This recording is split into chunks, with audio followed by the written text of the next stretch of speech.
Kumusta na kayo? Nagpa-full tank na ba kayo? Yes!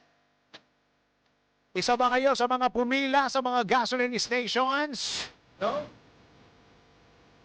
Isa rin ba kayo sa mga nagtatanong bakit nag-increase sila noong mga nakaraang araw at nag-increase na naman sila kahapon?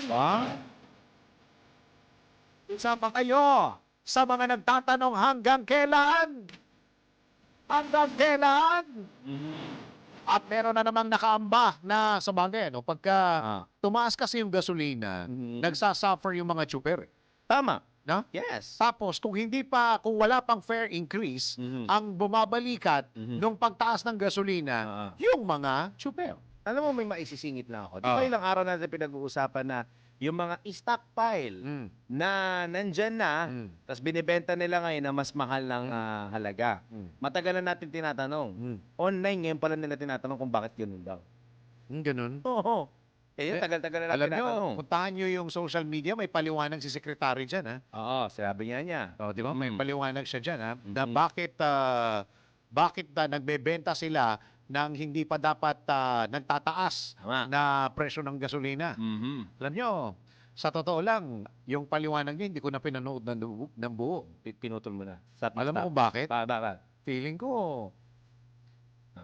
ko kasi para siya nagpapaliwanag in behalf of Of the oil Oo, buyers. kasi kasi nakalagay doon, alam mo, naiintindihan natin yan. Yun pa lang, tapos na tayo. Pag sinabi, naiintindihan namin yung mga negosyante. Patay na, wala na. Nako, ano pa aasahan natin? Ay, hindi ko maintindihan yung isang negosyante na nagtaas ng presyo ng 100 pesos per liter. Dito sa may At saka hindi rin ako naniniwala. Tanong natin kung makakausap natin si Atty. Abad mamaya, na 50 gasoline stations lang sa buong Pilipinas ang nagtaas. I don't believe that. I don't believe that. Kayo ba naniniwala na 50 lang? Lahat nakapila eh. Exactly. Noong mga nakaraang araw, hindi ba? Tapos tingnan mo yung mga reklamo ng mga kababayan natin sa social media, hindi lang 50. Ang dami! Saka hindi lang yung biglang nagtaas na walang anunsyo. Bigla nilang nilatagan ng out of stock yung mga pump nila. Country stock naman. Oo, isa pa yan. Dahil lang pagka-out, tatanungin, sana makausap natin si Atty. Abad, para makapagsumbong tayo. Yan. Yung mga kunwari, ewan ko kung totoo, na wala na silang stock. Meron pa isa. Ano pa? Meron pang isang reklamo po na kung makakausap talaga natin ng Department of Energy, yung mga magsasaka, Okay. yung mga mangingisda, hindi ba't gumagamit ng gasolina yan? Tama, kadalasan diesel pa nga ata. Oo. Tapos may dala daw sila mga galon. Okay. Hindi daw sila pinagbentahan. May mga gasoline stations daw na hindi sila pinagbentahan. That's against the law, ha? Hindi mo pwede yun. Kasi baka akala nung mga gasoline stations din, nag-hoard kayo. Hindi ho. Yan ho yung mga, alam nyo, pag hindi nyo binigyan ng gasolina yung mga magsasaka, hindi naman nila pwedeng dalhin doon yung bangka. That's the point. At saka yung mga traktora, pwede ba idalhin niya sa mga gasoline station? Eto ho yung traktora namin. Dito namin gagamitin. Dito ho namin ibubuhos. Paano gagawin ng mga magsasaka yun? Ilalagay mo sa national highway, tapos maaabala yung biyahe ng mga biyahero. At saka paano ba biyahe yun? Exactly. Tatagal ba yan from there to there? At saka yung traktora. Dito yung yung ginagamit na pansasaka. Gaano katagal ang biyahe nun? Hindi ba? Half day. Kaya may sagutin na naman sila. At saka, doon pa rin ako, hindi naniniwala. Ayan. Na 50 lang ang nagtaas ng presyo. Ako, marami yan. Marami yan. Daan-daan yan. Oo, marami yan. Baka nga 1,000 yun eh. Posible. Diba, halos, ilan ba yung mga gasoline stations natin? Halos 14,000 ba? 11,000. Basta dami. Dami yan. Hindi lang sa hindi lang sa Metro Mega Manila hanggang probinsya. Tama. 'Di ba? Yung mga reporter natin, si Kuyang Arman Cambe, 'di ba? Ang taas niya sa inyo, hindi lang ngayong araw, yung mga nakaraan pa. Nire-report niya nga kanina, nasa 67. Magkano? Nasa 67. Hindi yan. Paano ba? 67. Kuya Arman, good morning. Di ba? Kaya intindihin lang natin ano ho ba talaga ang trabaho ng Department of Energy? Di ba? Tama. Ang mandate po ng Department of Energy, kailangan masiguro nila na may supply. Tama. Di ba? Yes. Feeling ko, itong pag-monitor ng mga presyo, hindi yan ang priority eh. Di ba? Ang priority nila, kailangan may tamang supply ng oil dito po sa Pilipinas. Pero baka pwede na rin di ba? Pwede na rin prioritize yung mga nagtaas ng presyo na hindi pa dapat. Oo. Di ba? Unahin nyo Kasi na yan. sabi ho nila, base ho doon sa batas, ay tuwing Martes ang pag-a-adjust. Hindi ho eto ba isa, nalinawin ko rin, dahil kahapon na, banggit natin ito. Yes. Yun hong mga gasoline stations na nagtaas ngayon, na akala natin maliit, hindi ho lang ngayon yan magtataas. In the coming 2 days, mag-a-adjust na naman yan. Tatlo. Ano ba yun? Tuesday. Iba na naman ang pagtaas ng Wednesday Tama. at saka Thursday. Yes. Kasi yan ay bahagi ng kanilang pangako. At saka yun yung pinagbigyan niya kasi Oo. kung isang bulto mo, Oo. imagine mo, 20 plus pesos Oo. sa isang araw, Oo. tataas mo. Kaya nga ang tawag dyan ay utay-utay. Staggered. Staggered. Utay. Utay-utay. Yung lumang damit, di ba? Yung mga lumang damit na galing sa ibang bansa. Hindi, ukay-ukay na. Okay. Ayan, mali na naman. Nangako sila na uutay-utayin Tama. yung dagdag presyo. Pero hanggang ngayon, wabalik pa rin doon eh. Hindi ako naniniwala, 50 lang ang nagtaas. I doubt. No? Oo naman. Hindi ako 50. naniniwala. Mhm. No? Dapat may sampulan dyan para matakot yung iba. Baka grade 1 lang maniwala sa inyo pag sinabi 50 lang yung nagtaas. Magandang araw, Pilipinas! Like na tayo sa DWIC News Nationwide. Like na rin po tayo sa DWIC News 7 regional stations. And of course, sa Radyo Ronda. At sa lahat ng mga ginagawang radyo, kanina mga TV, Aleo Channel 23 at DWIC News TV. Magandang araw, Pilipinas. Ako, ang iyong magiging tagapagbalita. Ako si Dennis. Dennis Santenor Jr. Ronda Pilipinas.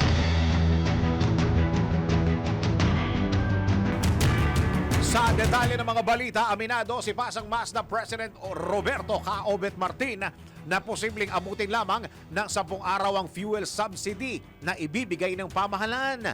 Tugon ito ni Martin sa gitna ng ikinakasang ayuda sa mga tsuper ng jeeps matapos simulang ipatupad ang unang bugso ng utay-utay na malaki ang dagdag presyo sa produktong petrolyo. Dahil dito, naniniwala si Caobet na panahon na upang desisyonan ng Land Transportation Franchising and Regulatory Board ang matagal ng hiling ng mga transport groups na pisong provisional fare increase. Actually, 2 piso lang yung aming hinihirit na yan noong mababa pa, noong last 2 weeks, piso. Pero itong biglaan nito, kung ma-approve po ang piso, halimbawa po nakapag-prepare kami ng mga 300 passengers, 300 pesos lang po yan. Pero iyon po yung sa fix namin hilingin na piso, malayo, malapit. Pero siguro, hihingi na rin po kami ngayon, if ever kami payagan yung po succeeding kilometers na madagdagan na rin po kahit na mga another piso pa rin po para naman po makatulong sa amin. Samantala, pabor din si Caobet na bigyan na ng Kongreso si Pangulong Ferdinand Marcos Jr. ng emergency powers upang pansamantalang suspindihin o tapyasin ang excise tax sa langis. Yung pong excise tax talagang dapat siguro mabigyan agad ng immediate na kapangyarihan ng ating Pangulo upang matapisan malang bigyan sa excise tax na yan sapagkat ang excise tax po 10 pesos sa gasolina, 6 pesos po sa aming diesel. Kanya magkakaroon ng emergency power ng ating Pangulong PBBM na bibigay ng Kongreso. Isa lalong madaling pa rin po sapagkat kailangan na po natin yan. At yung oil deregulations, basura na yan. Nagagalit si Caobet. Hindi mo tinapos si gagalit. Basura na yan. Parang gagalit talaga yung lolo mo no? Yan po ang tinig ni Pasang Mazda President Caobet Martin sa panayam ng DWIZ. Ronda Pilipinas. Ewan ko kung aabot yung special emergency powers na ibibigay ng Kongreso kay PBBM. Kailan ang recess? Recess. Break. Break, di ba parang... Matter of days na lang yan. Oo, tama. Kasi alam ko dyan, pag malapit na mag-Holy Week, yan na yun eh. Ang break ng Kongreso. Sabi ko nga sa'yo, di ba birthday mo? Sa birthday ko, wala na. Baka hindi na umabot yan. So hanggang next week? Hanggang 20. Kasi kung tutusin, Wednesday na bukas, Thursday, walang ano yan. Session yan, di ba? Baka i-adapt din nila na baka mamaya mag 4-day work week din yung mga yan. Kasi iba, nagsasave na ng kuryente. 4 day. 3 days. 3 days nga lang. Hindi. Ang ibig ko sabihin, kasi di ba may mga naghihiring pa sa kanila? Posible yan. Posible. wag na. 4 days? Hindi nga, 3 days. Yung session siguro. Oo, Pero yung oo. mga hearing nila, nako, titiyakin ko sa'yo yan. Sana, kasi malaking tulong eh.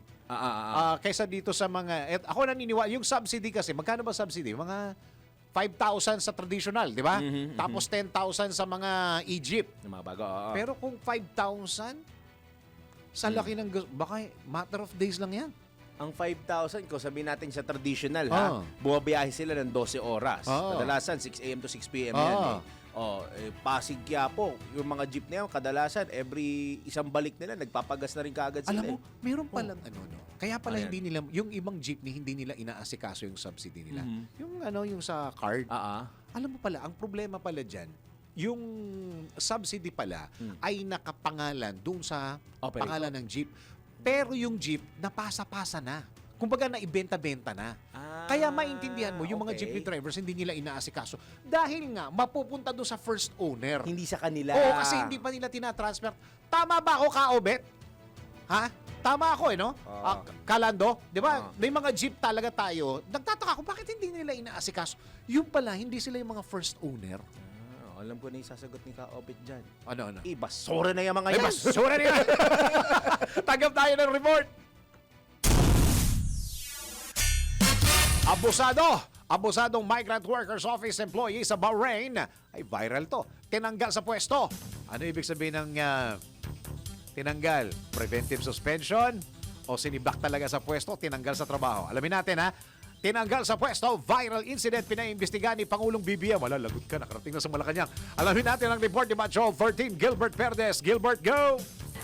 Mariing ipinag-utos ni Pangulong Ferdinand Marcos Jr. ang investigasyon sa viral incident ng amunay maling pagtrato ng isang migrant workers office employee sa mga OFW sa Bahrain. Ayon kay Palace Press Officer Undersecretary Claire Castro, agad inatasan ng Pangulo si DMW Secretary Hans Leo Kakdak na magkasa ng aksyon laban kay Anthony Alermo. Sa kasalukuyan ay ni-recall na raw itong si Alermo sa kanyang home office habang nagpapatuloy ang investigasyon laban sa kanya.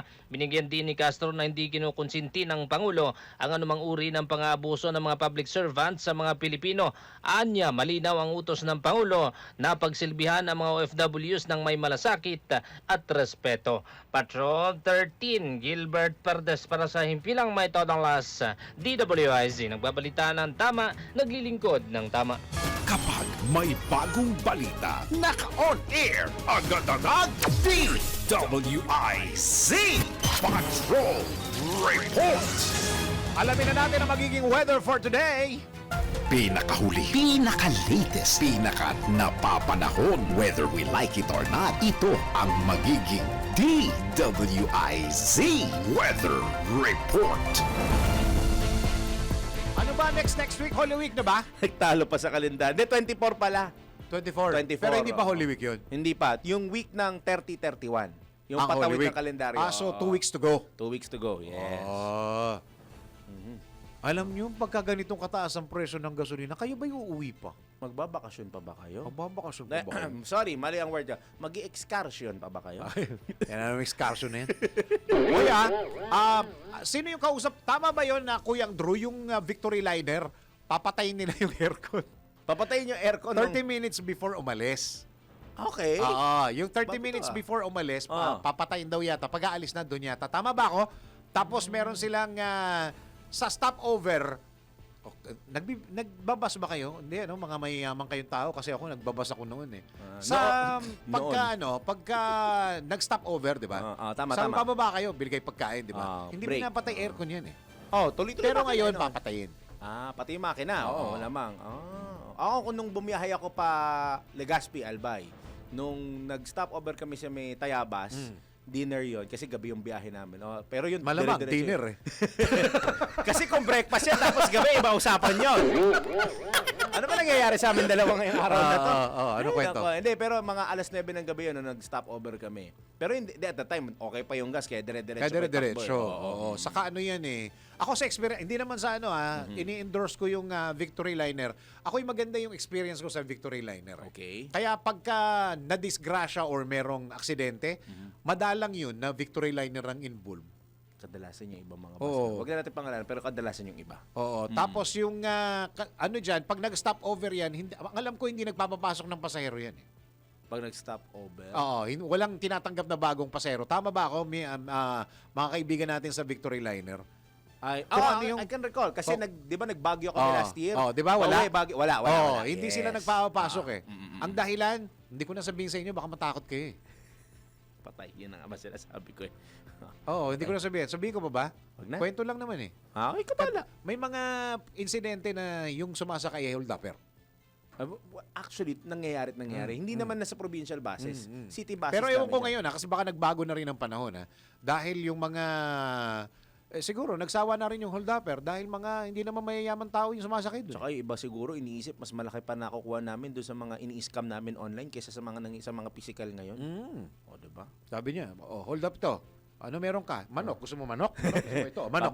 Baboy, yan, baboy. Manok. Tapos sabi daw nung hold upper, Apa. okay.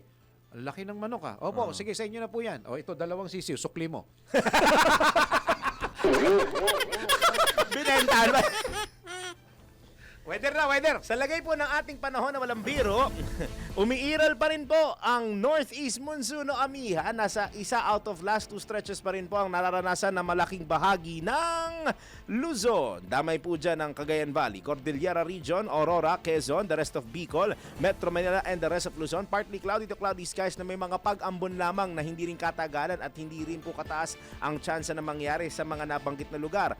Habang yung binabantayan pong LPA sa labas ng Philippine Area of Responsibility ay naging isang ganap na bagyo o tropical depression na po ito. Wala pa pong ibinibigay na pangalan dahil una nasa labas po ng Philippine Area of Responsibility ito at pangalawa categorized pa lang po siya bilang isang tropical depression. 1,305 kilometers silangan ng Eastern Visayas o sa may Giwan area. Ito yung nasabing tropical depression. Kumikilos po ito pa kanluran hilagang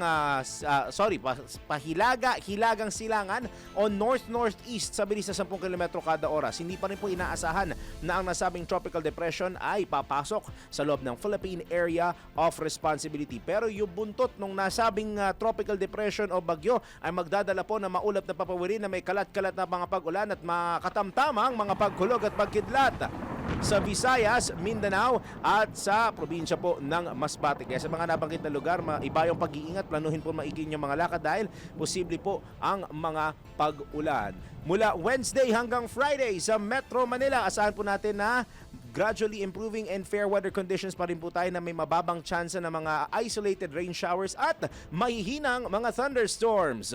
Nasa 22 hanggang 32 degrees Celsius ang agwat ng temperatura kaya may pagkababa pa rin po yung temperatura niyan dahil umiiral din po sa Metro Manila ang malamig na simoy ng hanging amihan. Sa Metro Cebu naman, 3 magkakasunod na araw na magkahalong init at ulan na mararanasan. Nasa 25 to 30 degrees ang temperatura pero sa Metro Davao asahan po bukas ang mga pag-ulan, pagkulog at pagkidlat. Habang sa Thursday and Friday, gradually improving weather conditions naman po sa may Mindanao area. 24 hanggang 32 degrees ang agwat ng temperatura. Yung babalik ko na yung sunrise sunset, alam mo, may nakita akong page ni Papa Jackson. Nakapost tayong 2 doon. Ganun? Dahil doon sa sunrise sunset. Oo. Yung sunrise po natin, bukod sa may pagtilaok nga po ng manok, Sige, yan ay... yan po ang oras ng tulog ni Papa Jackson.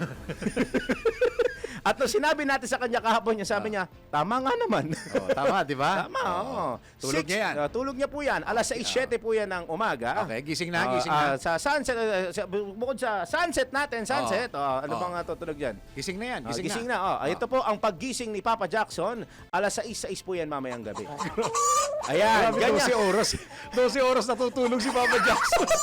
At paggising niya, may tumitilaok pa rin manok sa tabi Hindi, niya. ibig sabihin, kasi tama yung sinabi mo, yung alas 6 ng gabi, gising na. Tama. Di ba? Yung oras sa pagising niya, sabi niya sa amin kahapon, nasa 11 or 12 yata ng tanghali. Tanghali, oo. Kasi kaya sabi niya, tama naman, yung alas 6, gising talaga ako niyan ng gabi. Yung alas 6 ng umaga, tulog talaga ako niyan. Oo. Kasi pinaghahandaan niya na rin yung programa niya sa atin soon. Ayun. 6:06 po mamayang gabi ang paglubog ng araw, ha? Papa Jackson, Ayun. live, Alam via niyo, satellite. I'm so ready, guys. Yan Abangan nyo yan, ha? Abangan nyo yan. ha? Abangan po, abangan. Abangan na rin ang susunod mga updates sa weather report natin sa maghapon. Yan naman aking latest weather report, whether you like it or not. Ako po si Darrell Justin, nagbabalita ng tama, naglilingkod ng tama. Pinakahuli, pinaka-latest, pinaka-napapanahon, whether we like it or not. DWIZ Weather Report. Ronda Pilipinas. Uy, abangan nyo yan, ha? Malapit na yan. April 6 yan, ha? Ayun, nabanggit yung date. LDR. A voice that's... sa jingle yun. Mamaya. Ito, reminder lang po tayo para sa ating mga kababayan diyan, ha? Sa lahat ng mga nanonood, nakikinig, naka-follow. Huwag matakot magpayakap sa tuwing makakaramdam ng sakit. Lalong-lalo na sa mga mahal natin sa buhay. Dahil may PhilHealth na siguradong aalagaan ng kalusugan mo, lahat tayong miyembro at sigurado sa benepisyo. Pumunta lamang sa mga Yakap Accredited Yakap Package Provider para makapag-avail ng Yakap Package. Para sa karagdagang impormasyon, bumisita lamang sa kanilang website na www.philhealth.gov.ph at pindutin ang click-to-call icon dahil Pilipino ka, may PhilHealth ka! Ronda Pilipinas. Magbabago ang gabi ninyo. Malapit na, may makakasama tayong bago. Ito siya. LDR Love. May mga nagko-comment bakit daw yung jingle nagagalit pag sinasabi daw yung pangalan ko. Oh, yan. Alam mo, concern na ako sa inyo sa mga comment yung ganyan. Ito ho yung aking sagot. Wala pakialaman. Hindi, wala. Hindi. Yan talaga yung design niya. Okay, patanggapin nyo na. Okay na yan. Okay. Teka muna, tanggap muna tayo ng isang report. Alam mo, concern no? PCSO na mahagi ng, 500 hygiene kits sa mga kababaihan sa Ilocos Sur. Ay dahil National Women's Month pa rin, March. Narito ang isang special report. Namahagi ang Philippine Charity Sweepstakes Office ng 500 hygiene kits para sa mga kababaihan ng Santa Catalina, Ilocos Sur bilang pakikisa sa pagdiriwang ng National Women's Month 2026. Isinagawa ang turnover ceremony sa PCSO Main Office sa Mandaluyong City kung saan pinangunahan ni Attorney Lauro Patiag, Assistant General Manager for Charity Sector ng PCSO. Ang pag-abot ng donasyon na tinanggap naman ni Mayor Eugene Rapanut. Ayon sa PCSO, layunin ng programa na suportahan ang kalusugan at kapakanan ng mga kababaihan at kilalanin ang kanilang mahalagang papel sa pag-unlad ng komunidad. Bahagi ito ng Corporate Social Responsibility Program ng ahensya. Yan ang PCSO, hindi umuurong sa pagtulong.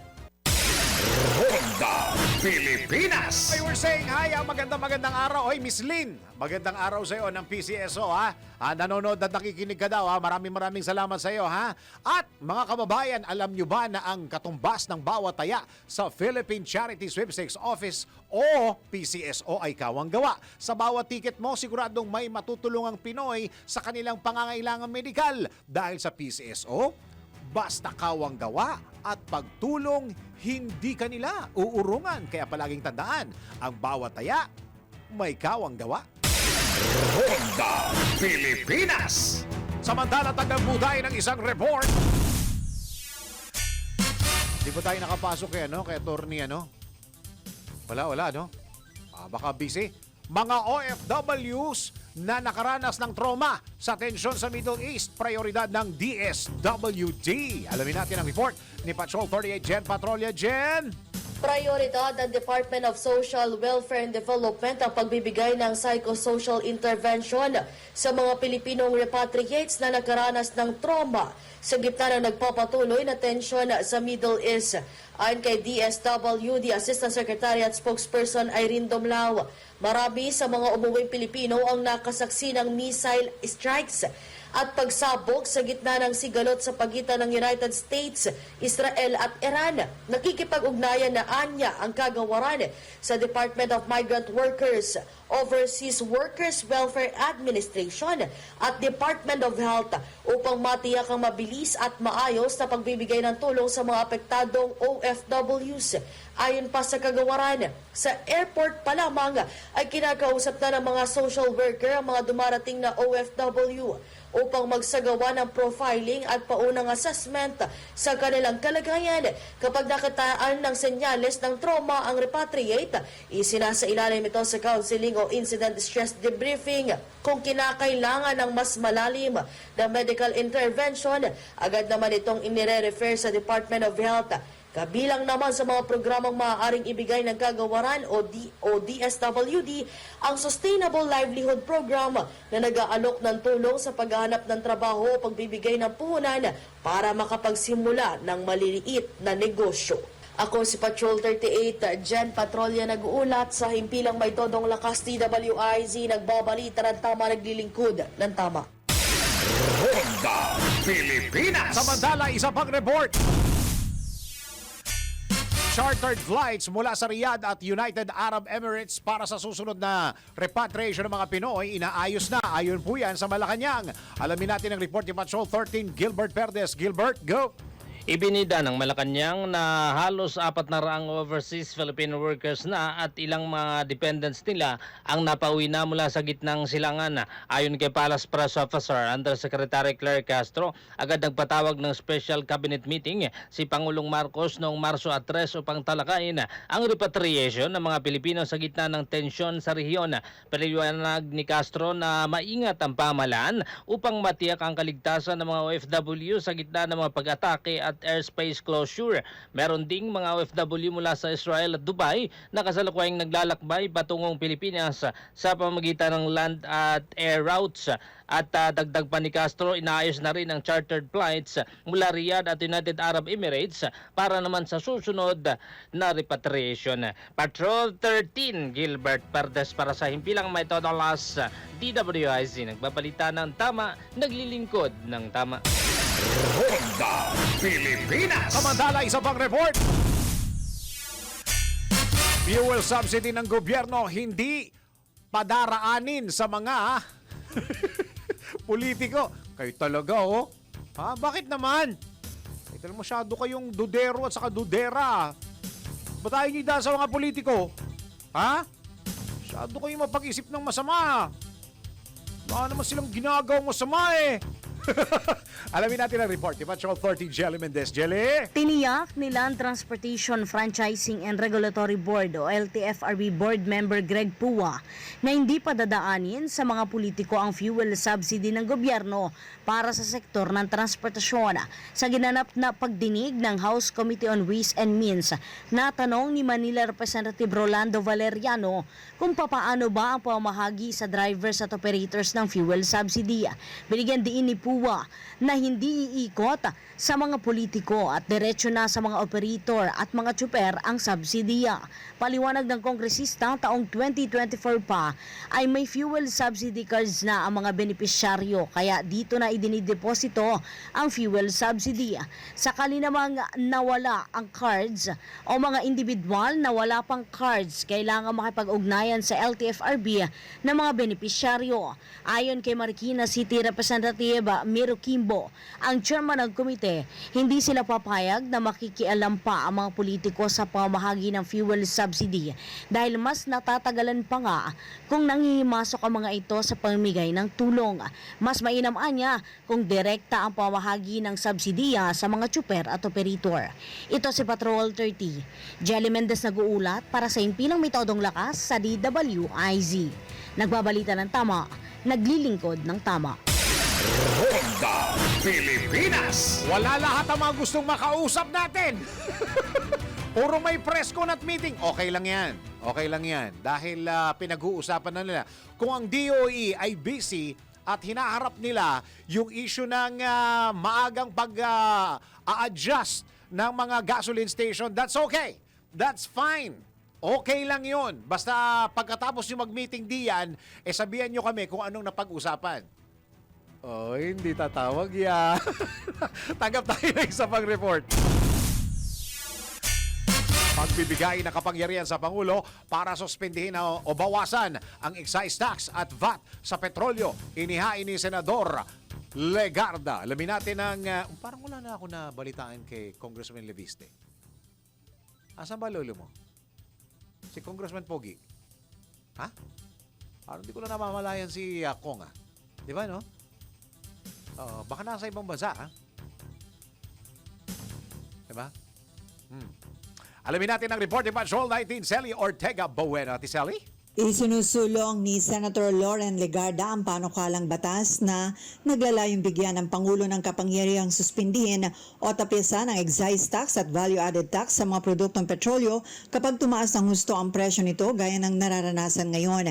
Ito ay ang panukalang Fuel Price Relief Act o Senate Bill No. 1942. Sa ilalim nito, binibigyan ng otorisasyon ng Pangulo na suspindihin o bawasan ang alinman sa excise tax o value-added tax o kombinasyon ng dalawang buwis sa petrolyo kapag nagtagal sa $80 kada bariles ang presyo ng petrolyo sa pandaigdigang pamilihan. Bago gamitin ang nasabing kapangyarihan, kailangang may rekomendasyon ang Development Budget Coordination Committee o DBCC ng Malacanang kasama ang kalihim ng Department of Energy. Magiging konsiderasyon sa suspension ang krisis sa petrolyo at iba pang extraordinary condition na nakakaapekto sa presyo nito, ang inflation rate o bilis ng pagtaas ng presyo ng bilihin, halaga ng palitan ng piso sa dolyar, gayon din ang kakapusan ng pondo o fiscal deficit at ang target ng gobyerno na makolektang buwis. Sa panukala, mananatili ang pagbabawal sa hoarding, profiteering at manipulasyon sa supply at presyo habang otomatikong ibabalik sa orihinal na antas ang buwis kapag bumaba at tumatag na ang presyo ng petrolyo sa loob ng 30 araw. Nanawagan Senator Legarda sa mga kapwa mambabatas na aga na aksyonan ang ganitong mga panukala dahil bawat araw ng pagkakaantala ay dagdag pasanin sa publiko lalo na sa vulnerable sector tulad ng transport sector, mga magsasaka, mangingisda at mga ordinaryong manggagawa. Ito sa Patrol 19, Sally Ortega Bueno para sa impilang metodong lakas sa DWIC. Nagbabalita ng tama, naglilingkod ng tama. Kapag may bagong balita, naka-on air, agad-agad, DWIZ Patrol Report. Hoy, sino ba naka-schedule ng fiesta ngayon? Ha? Batiin natin yung mga nagpipiesta. Ha? Pagka nagpipiesta, maraming pagkain. Daming pagkain. Dami pa kayang pagkain. Mataas ng gasolina. Okay? Pakilagay kung sino mga nagse-celebrate ng kani-kanila mga fiesta, maski mag-feature tayo ng isang fiesta araw-araw. Greet lang tayo. At sa lahat ng mga nagfi-fiesta, at kadalasan yan, gabi ang kainan. Merong tanghali, merong gabi. Diba? Pero bago kayo magluto, siguraduhin muna ninyo na meron kayong Regasco, yung LPG ng Regasco. At sa lahat ng mga nagtatanong, kung ang Regasco ba ay available nationwide? Siyempre, ako na nagsasabi, available, very accessible, very accessible ang Regasco dahil halos kahit saan mo ito makikita. Talagang nakakala sa buong Pilipinas. Meron silang mahigit 400 na showrooms at higit sa 2,000 dealer network sa buong Pilipinas. Naman pala, buong Pilipinas naman pala. Kaya ano pang inaantay mo? Ano pa inaantay ninyo? Hanapin na ang Regasco sa mga suki ninyong LPG dealers. Tandaan, para sigurado, Regasco. Para siguradong iwas sunog, narito ang ilang siguradong tips sa pagbili ng LPG. Tingnan ang kalidad. Huwag bumili o tumanggap ng mga generic o walang brand na LPG dahil ito ay illegal at delikadong gamitin. Sigurado safe ka kung alam mo ito. Isang Fire Prevention Month reminder hatid ng DWIZ News at ng Regasco. Regasco, kinilala ng Department of Energy na sumusunod sa pamantayan ng ligtas na LPG para sa Pilipino. Ayon sa LPG Industry Regulation Act, Republic Act No. 11592. Para sigurado, Regasco. Ronda Pilipinas! Para sigurado sigurado safe tayo, safe ang pamilya mo. Para sigurado, Regasco. At ito ang siguradong oras sa buong Pilipinas. 10 minuto bago mag-11 ng morning. Mga balita at impormasyon sa Ronda Pilipinas. Oy, baka kayo magpa-party Tulad ko, magbe-birthday. Kailan ba birthday ko, pare? Baka nangangailangan kayo at nangangailangan ako ng, of course, spectacular party spreads. Nako, MC Grazing Tables offer curated tables that are edible masterpieces. Ayan. Give your guests an unforgettable feast of flavors. Find MC Grazing Table on Facebook or Viber. Okay? MC Grazing Table. Yan yung mga sari-sari. Oo. Okay, tawagan lang po sila sa 0960-844-8546. Ulitin ko lang yung number ha. 0960-844-8546. Ronda Pilipinas. Para sa balitang sports natin, Ateneo tinalo ang FEUD sa overtime playoff para sa number 2 spot sa UAAP. Paglalabanan po yan ang dalawang koponan. Alamin natin sports news mula kay Kim Gomez. Sa mundo ng palakasan, ang latest malalaman sa DWIZ Sports News. Tinalo ng Ateneo de Manila University ang Far Eastern University de Limana sa score na 86-82 sa overtime sa UAAP Season 88 Boys Basketball Tournament. Dahil sa panalong ito, magkakaroon ng playoff para sa ikalawang pwesto ang dalawang koponan. Pareho kasing nagtapos ang Ateneo at FEUD sa 11 wins at 3 losses sa elimination round. Maghaharap silang muli sa Miyerkules para malaman kung sino ang makakakuha ng twice-to-beat advantage sa Final Four. Sa huling bahagi ng regulation, lamang ang Ateneo sa 76-75.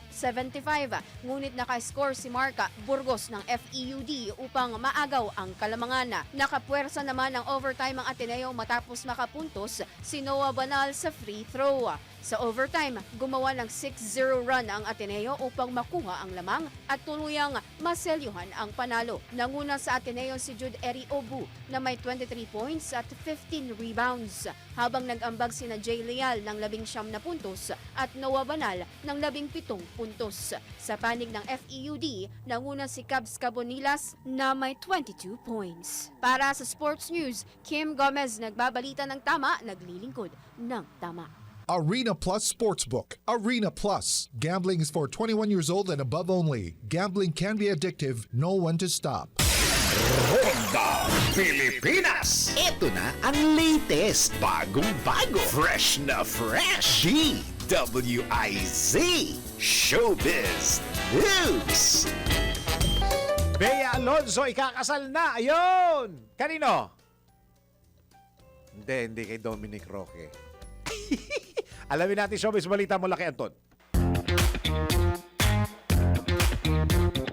Para sa aking balitang showbiz, ikakasal na ang aktres na si Bea Alonzo sa negosyanteng si Ferdinand Vincent Co., presidente ng Pure Gold Prize Club Inc. Kasunod ito ng paglalathala ng marriage bonds ni Bea at Vincent sa anunsyo ng St. Peter the Apostle Parish sa Maynila noong linggo. Matatandaan noong 2025 kumalat ang balitang may relasyon ang dalawa nang magbakasyon sila sa Spain at nag-post sa kanilang social media accounts ang mga larawan mula sa parehong lokasyon. Naging usap-usapan din ang pagdalo ni Bea at Vincent sa Pure Gold OPM Con 2025 sa Philippine Arena sa Bulacan. Ayon sa malapit na kapamilya ni Vincent, mabait na tao, gwapo, matangkad, mayaman at matalino niya ito, kaya't napakaswerte umano ng babaeng mapapangasawa ni Vincent. At iyan ang aking balitang showbiz para sa impilong metodong lakas, DWIZ. Ako si Anton, nagbabalita ng tama, naglilingkod ng tama. Ronda Pilipinas. Gwapo nga, ha? Ang pogi. Ang pogi kaya? Okay, bago tayo magpaalam, tayo muna ng isang reminder po ito, isa sa mga messages po ng aming boss, si Boss D. Edgard Cabangon. Ito po yung kanyang mensahe. You cannot erase the past. You must let it go. You cannot change yesterday. You must learn the lessons. You cannot stop time. You have to abide by its demands. You cannot predict tomorrow. Just allow God to take control. Let love, trust, faith, and hope be the answer to the mysteries of life. Think God, think good, and thank God. Sorry, boss. At yan ang kabuuan ng mga balita at impormasyon sa Ronda Pilipinas. Maraming salamat Pilipinas at tabayan ang po susunod na programang Yes, Yes, Yo Topacio with Attorney Ferdy Topacio and Miss Juvie de Guzman. Maraming salamat Pilipinas. Ako ang iyong naging tagapagbalita. Ako si Dennis Antenor Jr. Nagbabalita ng tama, naglilingkod ng tama. Ronda Pilipinas.